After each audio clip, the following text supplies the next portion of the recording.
Hey everyone, welcome back to Crime Weekly News. I'm Derek Levasseur. And I'm Stephanie Harlow. We're here with another episode, another crime in the headlines, something we thought you'd like to hear about. And in fact, Stephanie's going to fill you in a minute, but it's actually a request from one of you guys. So one of you guys submitted something, Stephanie saw it, and we're going to discuss it tonight. And it's regarding a potential serial killer in Austin, Texas. So Stephanie, fill us in. What do we have? Yeah, this request came from one of our viewers, Megan Holt, and basically— Shout out, Megan. Shout out to Megan, because I had not heard about this, and then I started kind of looking into it, and I was like, wow. So this actually, I didn't have a ton of time to look into it because the video posted yesterday, and I think Megan posted the comment today. But I did spend about an hour and a half kind of scrolling through, and here's what I have put together. So it looks like 4 men have been found dead in Austin, Texas. There's a lake in Austin, Texas called Lady Bird Lake. And this has happened within the past few weeks, the past kind of month. So some articles say the past few weeks, but it looks like it's kind of been the past couple of months. But Austin police are insisting they found no evidence that these crimes are connected, no evidence that one person is responsible for these crimes. However, some residents of Austin, along with a lot of web sleuths online, have been voicing their concern that someone out there is targeting men on Rainey Street. And if you don't know what Rainey Street is, the only reason I know what it is without looking it up is because we went to CrimeCon in Austin. What was it? 2 years ago. Mm-hmm. And we had gone out, and Rainey Street was one of the places that we ended up hanging. Wasn't there a shooting on that street like that night or the night before? There's a lot of crime we there. Were like, hey, we were just there. That's amazing. Yes, there was. You're right. And honestly, we'll talk a little bit about that later, because I saw some things while we were out in Austin that made me incredibly uncomfortable. So you took me out, you forced me to go, and then you brought me somewhere. And as soon as I had the opportunity, I pulled an Irish goodbye. Yeah. So I don't think that was where we ended up going. Was not on Rainey Street. It wasn't on Rainey. I think it was on, is it 6th Street? 6th Street or 5th Street or something is the Jackalope. You had so much fun. Yep. And you were like, I'll see you in a couple seconds. And I was like, no, you won't. Yeah. Yeah. So if I got killed by a serial killer, you were sitting there hanging out with which one was it that was from West Memphis 3 that was in that bar? Jason was in that bar. Now it all makes sense. We were the VIPs. He wasn't just in the bar. We were in VIP, man. Okay. And not we, you. I was down at the bar with the peasants, with everybody else. You could have come into VI. You and Chris Mahandi were in the bar with the peasants. Remember, you and Chris were just standing there awkwardly. Shout out Chris Mahandi, Dr. Chris Mahandi. Yes, that was something. Austin was great, actually. I really liked it, but yeah, there's a couple places in Austin where I felt uncomfortable simply because of what we do. And for instance, I remember, I think it was like broad daylight, and it was me and Sarah Turney, and we were walking, and there was this girl, and she was clearly drunk, and it must have been like 4 o'clock in the afternoon. She was clearly drunk, and she was stumbling. She had her shoes in her hand, and then she like took off and went down an alley. And to me, I was like, I need to follow her. Like, this girl is so drunk.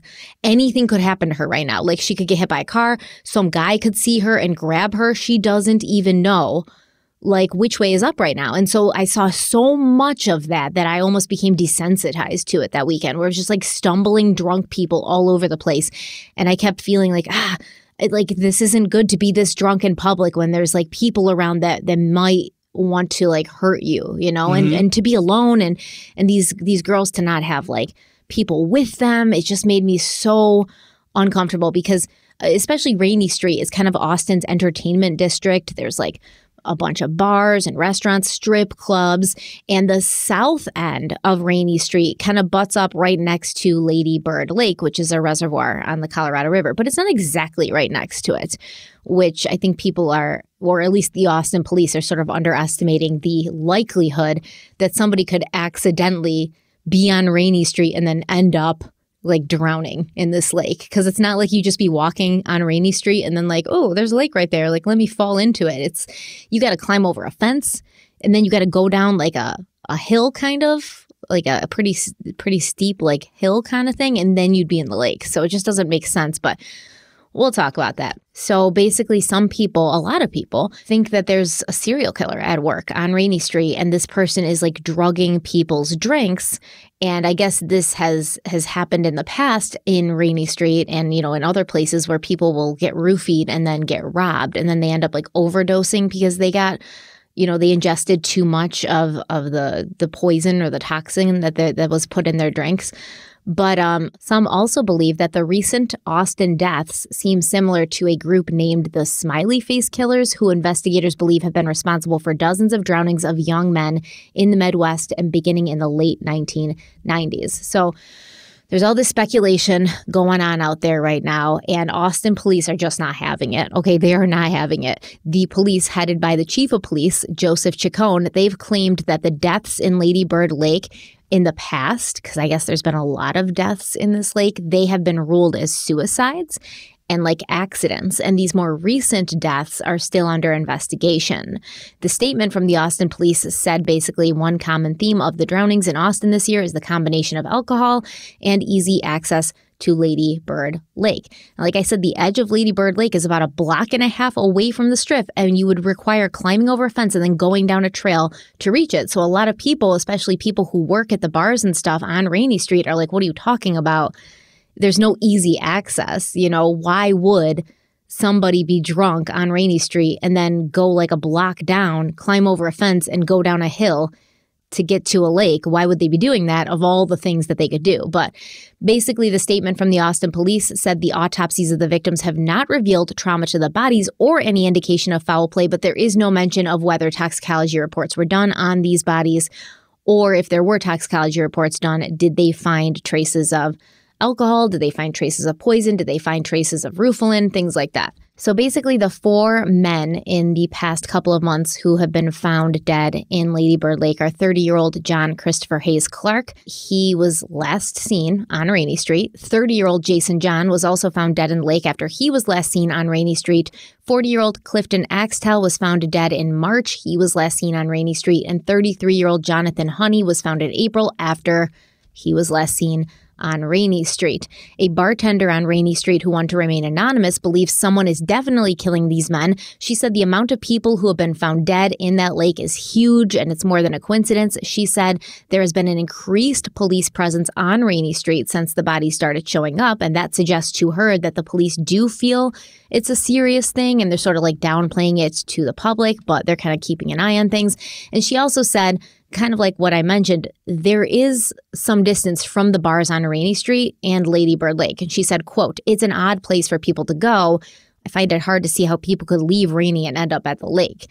And people who believe the serial killer theory, they claim there's similarities among the victims. They're all men. They're all around the same age, the 30-year-old age. They were all on Rainey Street. I don't know if these men were robbed, if they were missing money. There's not really a lot of indication of that. The police are being a little tight-lipped on it. But I think it's a little unrealistic for the police to say all of these bodies in the past couple of months are from people who are purposely taking their own lives at this point, or who are accidentally falling into the lake. And I will say just yesterday, so it may have actually been today. We're recording this on Monday, May 1st, right?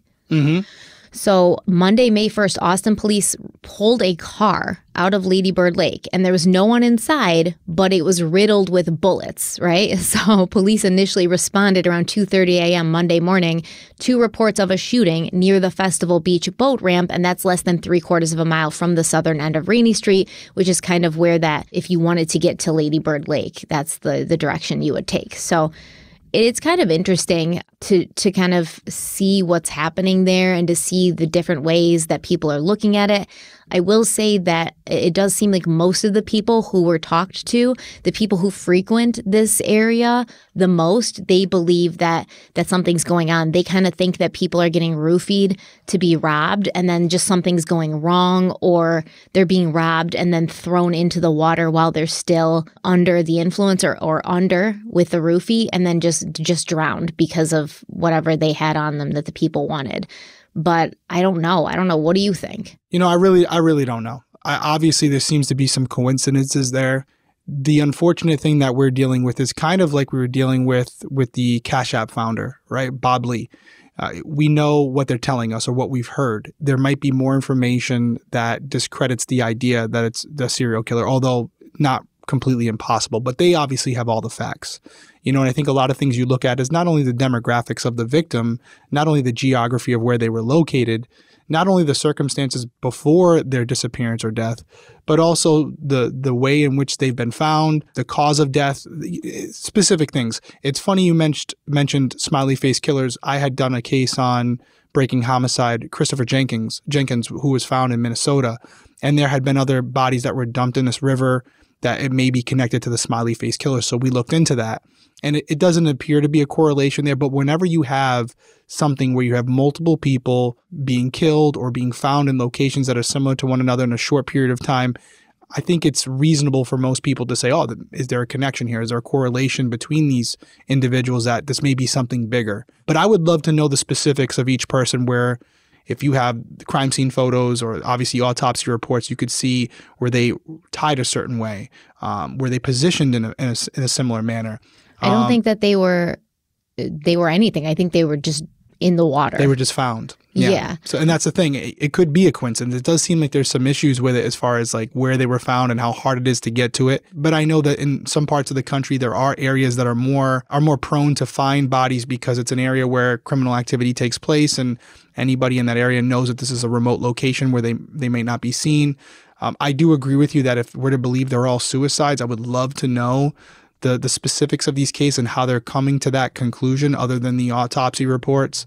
Just because there's no clear cause of death, it would be odd to think that these people are just all going to the specific area and throwing themselves in the lake. That does seem a little odd to me. Do you think it's odd that all of these people would be like drinking on Rainy Street and then accidentally just like crawl over a fence and like down a hill and end up like drowning in the lake accidentally? I would, but I would also say, similar to Christopher Jenkins, it was near a street that was all the bars, right? So you had a lot of young men who were intoxicated, and it was really easy once you got over there, where if you lost your bearings, you could end up over there. And I know that we're hearing from people nearby who are saying, yeah, it's really hard to get there, but not to second guess them. I don't think it's like really hard, right? But it's like, why would you? You wouldn't under your right state of mind, right? But it's, again, we're talking about a potential scenario where they're not under their right state of mind, and there could be something going on there where there's some different type of drugs making their way through that area. Is it affecting these individuals? I would love to know their previous history as far as these victims.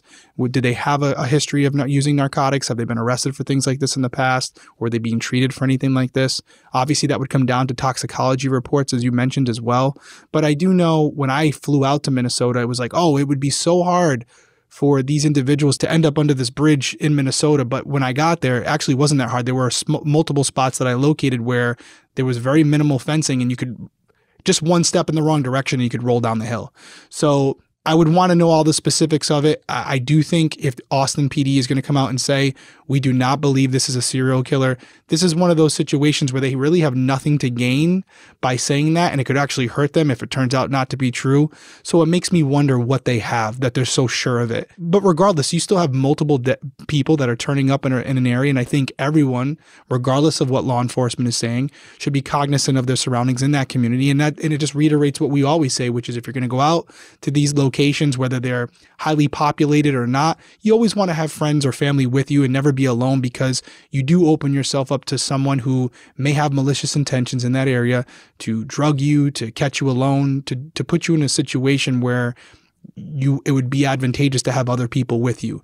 So regardless, I think people in that community should definitely be aware of this and take this as a sign at minimum that if you're going to go to those areas, to make sure you're not alone. So I think that, obviously calling it a potential serial killer is very sensationalized and inflammatory. It could be foul play, but it doesn't necessarily have to be connected. This Ted Bundy type of serial killer. It could be. So this is where my train of thought.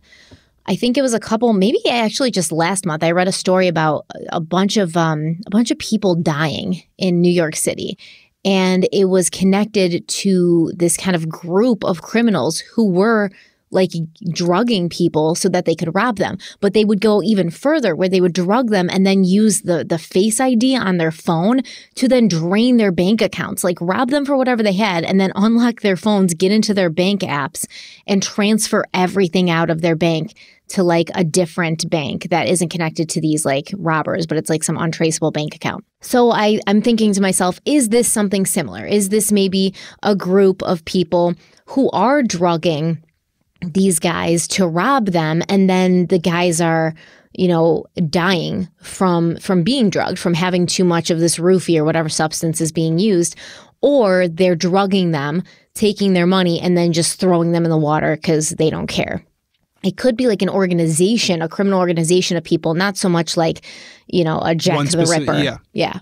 I agree with you. I mean, we even see it today where you have buildings or areas that are torn up for new construction, and it's a burial site, and it's something that was used as a dumping ground by different organizations, including, especially up here in Rhode Island, the mob, where, you know, they're putting a new building up and they find 6 bodies under there, you know, from all different periods, because back in the day it was used by them because it was an area that wasn't frequented. So to your point, you could have a situation where, although it's not one specific person, it could be some type of entity that's using this area because it's kind of off the path. And it's touristy too, you know? Touristy, right? Yeah. A lot of people are there, and maybe police are just going to cough it up to an accident, you know, kind of what... Or they can't prove that it's connected. They can't prove that there's, you know, foul play because they're not being strangled. They're not being shot.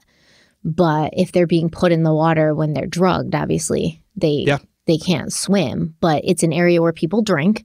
It's an area where a lot of people go. Like, I do remember that. Remember, like, the streets, like they didn't even have people driving down the streets. They closed the streets so that the people from the bars. Too much for me. That's for sure. I was too like, much for me, man. I just wanted to go home. I wanted my heating pad and my dogs. And I was liar.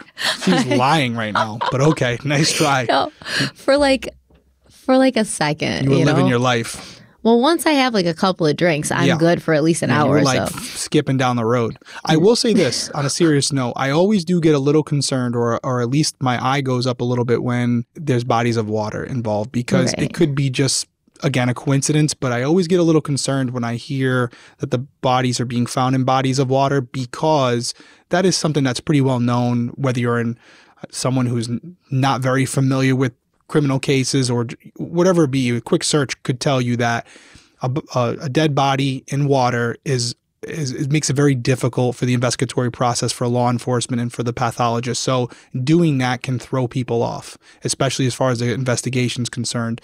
So again, could be a coincidence, but whenever you have people being dumped in water, I always take a pause, because there could be a connection there where if you're a criminal or you're an organization involved in this type of activity, it would be advantageous for you to make sure these bodies are in water for an extended period of time. Yeah. It makes the investigation that much more difficult. And we've talked about that a lot on this channel, even just saying when the bodies are found in water, the forensic evidence is tampered with. It's just that much harder to track it back to anybody. Especially if they're there for a long time. And we did a case, Robin Pope, where the petechial hemorrhaging, all these different things you would expect to see in someone who wasn't in water, they can degrade over time. And it does make it a lot more difficult. So we'll definitely keep an eye on it. I think regardless of whether it's a serial killer or not, clearly there's something going on in the area.